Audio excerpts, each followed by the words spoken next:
Hello, everybody. My name is Clever, and as many of you guys know, and I am going to be reading off of a little Q thing because I have a lot of stuff to cover, and I would like to get off track as little as possible. So forgive me for that, but.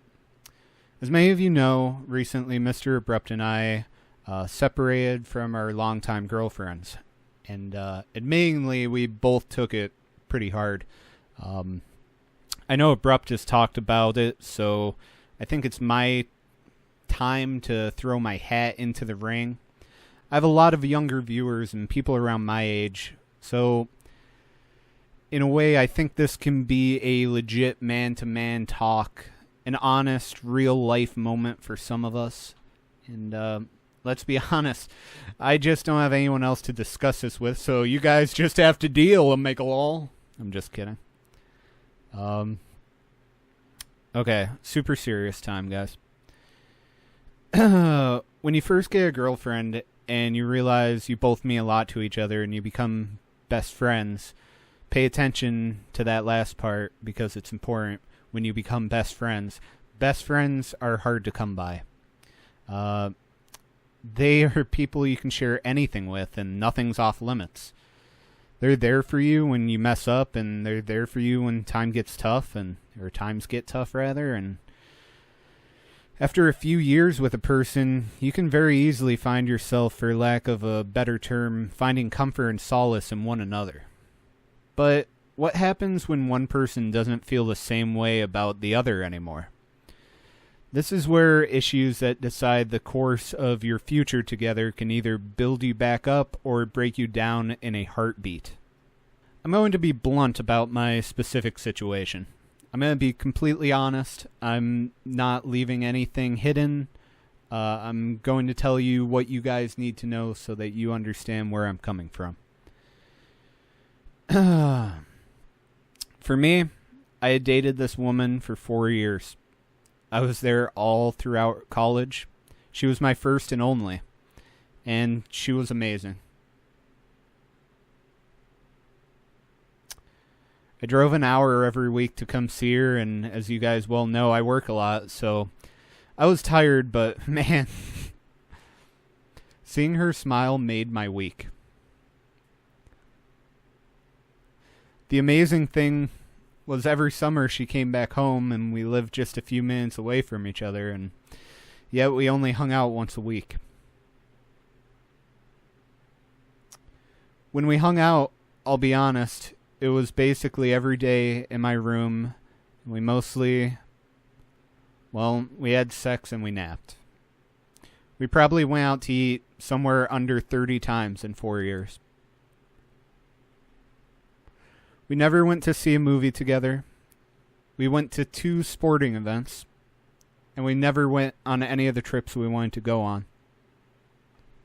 I didn't treat her the way I should have all the time. I'm not a perfect person, and I've yet to meet one in my 24 years of life, but one thing I can promise everyone watching, I loved her so much and would give up my life to make sure she was happy and healthy.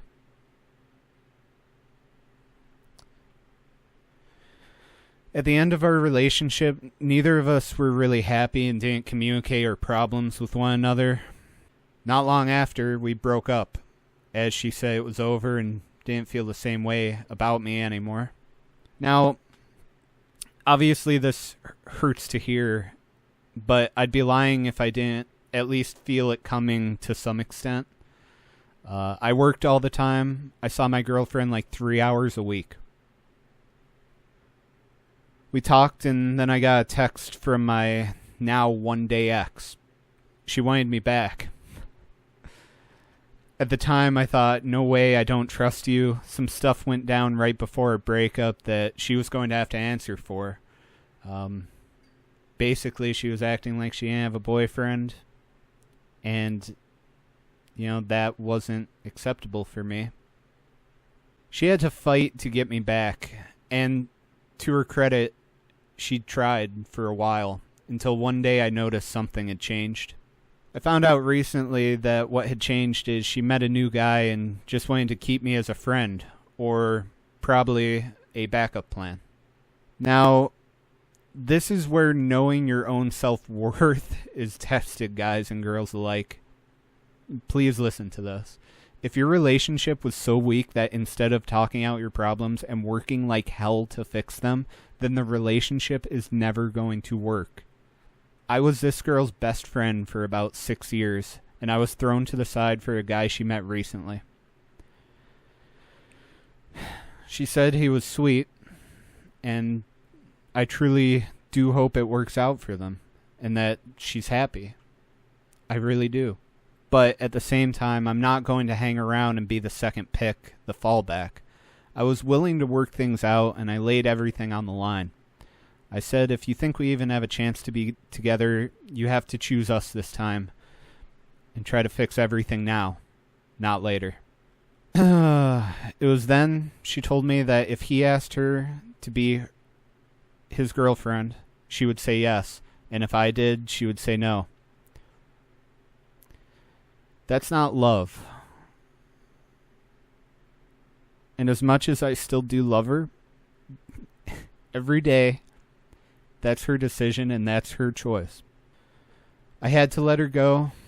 I cut all my ties with her. No more friends, no more talking. I'm out of her life. Just like that. And it's the hardest, most important thing I never thought I would have to do. That's my story, but I don't think that goes deep enough.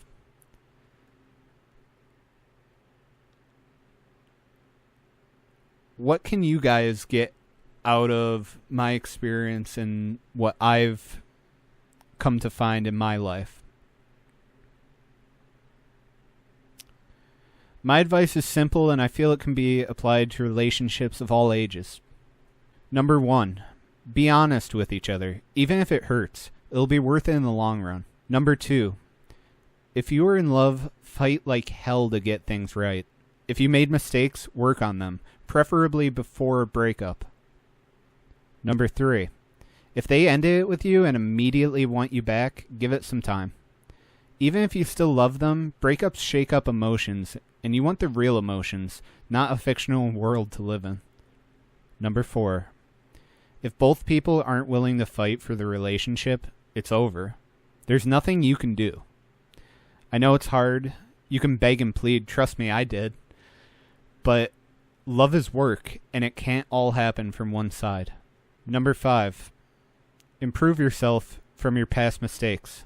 Listen, like I said, I made many errors in our relationship. I got lazy. I could be rude sometimes, but I never had to question where my heart was and if I cared. I know the next time I'm going to be a better person for my mistakes. I'm still young, and it's so hard to immediately get love to work on the first try, even if it's real. Number 6, don't ever change yourself for someone. This doesn't apply in my specific case because we understood who each other were, but I see people all the time trying to change their significant other to fit some type of mold they want them to. If you're trying to change a negative trait, if they're trying to change a negative trait of yours, by all means, you should try to fix that. But if they don't like your hair, your clothes, your personality, then you should find someone who does. Number 7, find someone who appreciates you for you. Maybe you're like me and have a hard time in social settings. Maybe your idea of the perfect night is curling up in bed and watching Breaking Bad or Monk reruns.